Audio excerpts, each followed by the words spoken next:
Okay, we're moving into our Halloween week. Big week here, 10/28 through 11/3. All right, now this is like an intense week. And if you want to, you can make some major transformations happen this week. Okay, so I've got some good advice for you. Now, we start off Monday the 28th. The moon will still be in the sign of Virgo. Okay, it's got a square with Jupiter and a trine with Uranus and Pluto, and it's opposite Jupiter, so things can get really big. There's a whole bunch of sextiles, trines, squares. I'm not going to get you too confused with all that. What I get for the 28th, because we have the moon in Virgo, the analytical sign of Virgo, right? That can think. It's a great analyzer, but sometimes it's just a lot of overthinking. Okay. And we've got the sun in Scorpio, which is so deep. It's like you could just overthink yourself. You can do yourself in overthinking yourself, right? So I wrote down on Monday, your poor me mentality is so ready to be dropped. Okay. It's not doing you any good anymore. Never was. And maybe for a while you found it soothing, but it's not soothing anymore. Your inner dialogue is speaking loud. So take notes throughout the day of the negative self-talk. I literally want you to get a piece of paper out and I want you to write down all the nasty things that you say to yourself during the day. Okay. Make a list because this has to change now. Okay. So we have energy here that can help us make that change. Now, Tuesday the 29th, we have a lot of trines, except Venus is square Saturn. And we have a couple oppositions, and the moon moves into Libra early in the morning. So while the moon is in the relationship sign of Libra, take a look at how you're showing up in your relationships. And this is all your relationships. This is love, work, friends, the relationship with yourself. Take a look. Note it. Okay. Wednesday the 30th, the moon is also in the sign of Libra. We're heading to a new moon in Scorpio. And how cool is that the moon is actually going to be in Scorpio on Halloween? Okay. So Wednesday the 30th, what will you no longer settle for in your relationships? Okay. I want you to add that to the list. What is it? Okay. Maybe you've outgrown some stuff. Maybe you've outgrown some people. Why is that a bad thing? Okay. Now write that down, what you'll no longer settle for. Thursday the 31st, happy Halloween. Okay.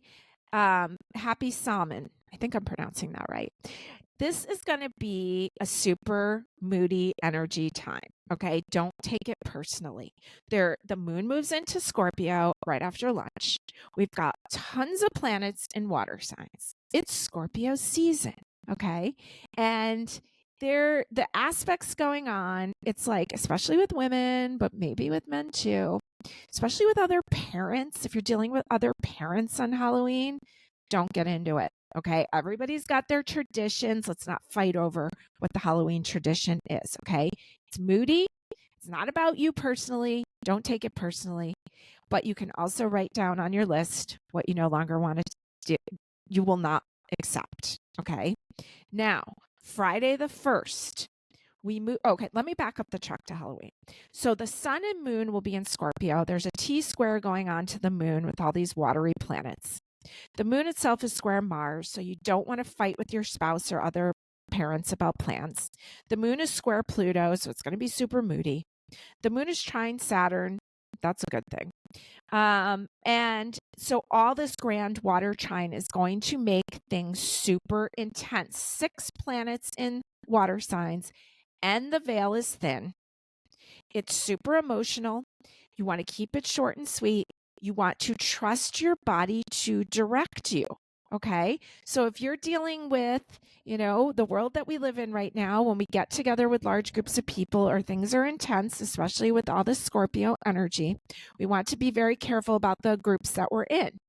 Now, if you feel that your body red alerts you in some way, pay attention to it.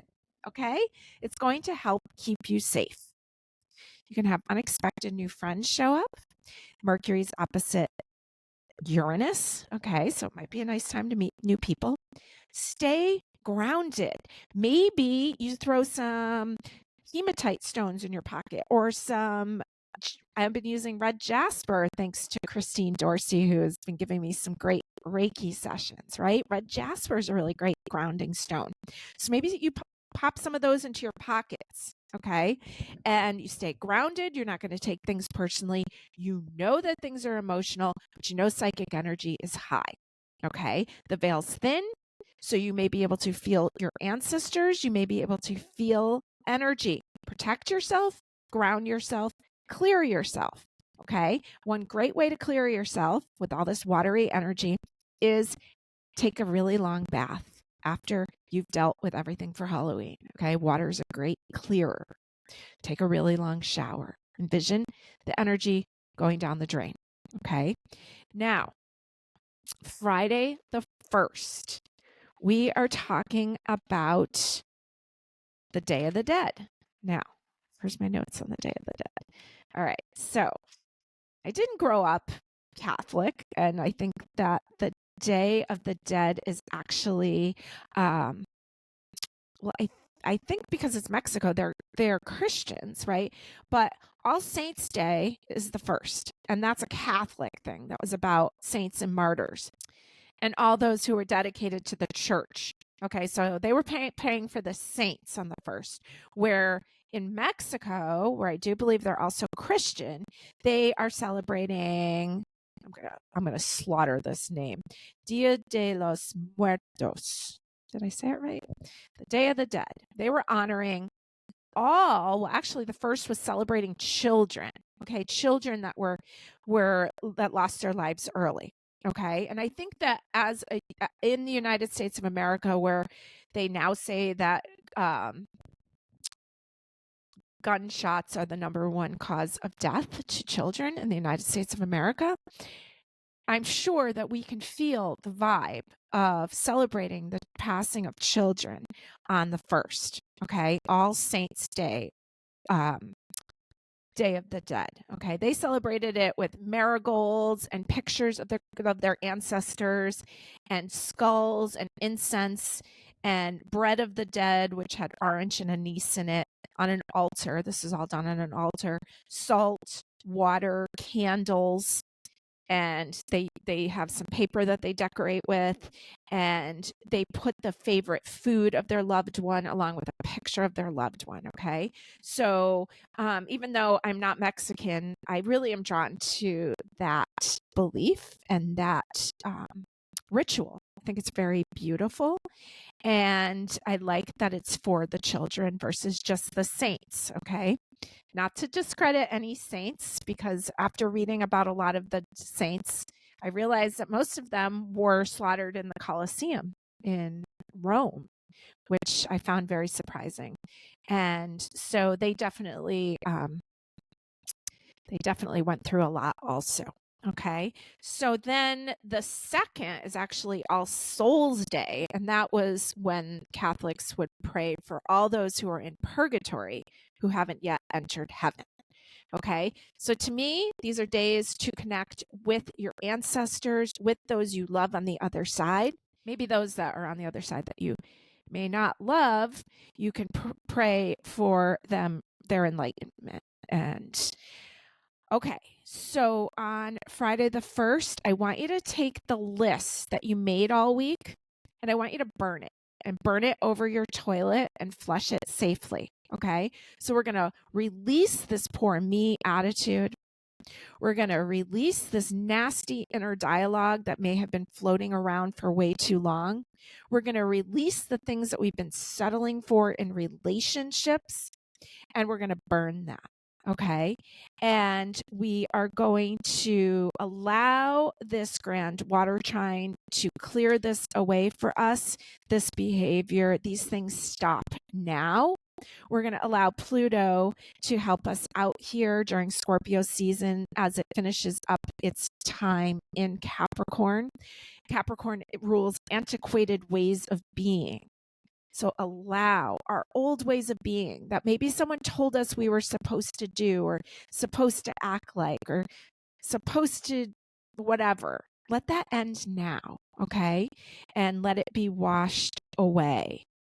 Now, on the weekend as Mercury, the planet of communication, moves into Sagittarius, the sign of freedom. We're going to rest up on Saturday. Okay, so Saturday, the moon will still be in Scorpio, and you've been doing a lot, you've been dealing with a lot. So let's take advantage of that time and rest. Now, this is a great week to be doing your moon water. I'm not sure if I said that or not. And Sunday, the 3rd, the moon will move into Sagittarius right early in the morning. Okay, so feel the freedom. Sagittarius, we love freedom. You've been doing all this deep work. Now you're moving into a better time to talk, but it's almost like bringing humor into the situation is the best medicine. Sagittarius, we're known for humor. We're also known for putting our foot in our mouth. And as Sheila Haidt always was said, I like to quote her as saying, Sagittarius will always put its foot in its mouth. So make sure to wear nice socks. Feel the freedom on Sunday, the 3rd, as Mars, the planet of action, leaves the watery sign of Cancer and moves into the fiery sign of Leo. And now we can start taking action on getting really healthy, selfish. We've cleared out a lot. Okay, we've cleared out a lot of old. This beautiful new moon is going to help us to make space now. Make space for this. Okay, so let's pick a few cards for this Halloween week for you. Actually, I'm going to pull a couple cards specifically for Halloween because it is such an intense day. And yeah, we want to stay safe. We want to trust feeling. We want to be able to socialize. And we know it's going to be really moody. Okay, so let's see. Any advice in general for Halloween? Haven't looked at any of these cards. Here's the 3 of Swords. Okay, and I think that's really interesting because, again, I haven't looked at these cards. I'm pulling these live. And I just got done saying how, like, about traditions for Halloween, like, don't get into arguments with people about, like, what your tradition is, what their tradition is. And this is like an old locket with some old, like, children's hair in it. Okay, this is a 3 of Swords card of like pain and so heartbreak. So it's like, I don't know, I'm just getting that nostalgia thing. Just be careful about getting into it. And there is like, maybe you concede to someone else's tradition, or maybe you stick to yours. Okay. And then you've got the Fool card next to it. And so it looks like the Fool card's actually new territory, right? The path's kind of diverted here. And she's going her own way. And this little black cat looks like it's following along next to her. So don't be afraid then to go your own way or to do your own thing and maybe not doing the same tradition as you've always done. Okay. And I did see a lot of energy about meeting new people. That's Uranus energy. And this is a Uranus card. All right. So let me just see anything else for Halloween. The Wheel of Fortune has a little bit of surrender. It's almost like somebody's following somebody else. Okay. So, all right. So good luck on Halloween. Let's see what you need to know in general this Halloween week. And let's see what we've got here. We've got the Strength card. This is our card of the year. 2024 equals 8. This is number 8. And the black cat's kind of giving that lion a good rub. He almost looks like he's doing his hair, right? Maybe you're going to have some really good hair for Halloween. Okay, we've got the Judgment card, which is so cool because this is actually the Day of the Dead. And this is a Scorpio card. This is Judgment card number 20. And Judgment's about laying some old things to rest. This just like makes me feel like I don't know. It just makes me think, like, the first thing I felt when I looked at this is my grandparents' wedding. Not sure why. That's what I felt. Okay. And we're going to feel our ancestors. So maybe we get a nice wedding photo out of our grandparents. Maybe we get some pictures out that have meaning to us. Because card number 20 is a 2 in numerology. So it's about being in relationship. Here's the 7 of Pentacles here. Something's growing, something's happening. Let it grow, right? This card of patience.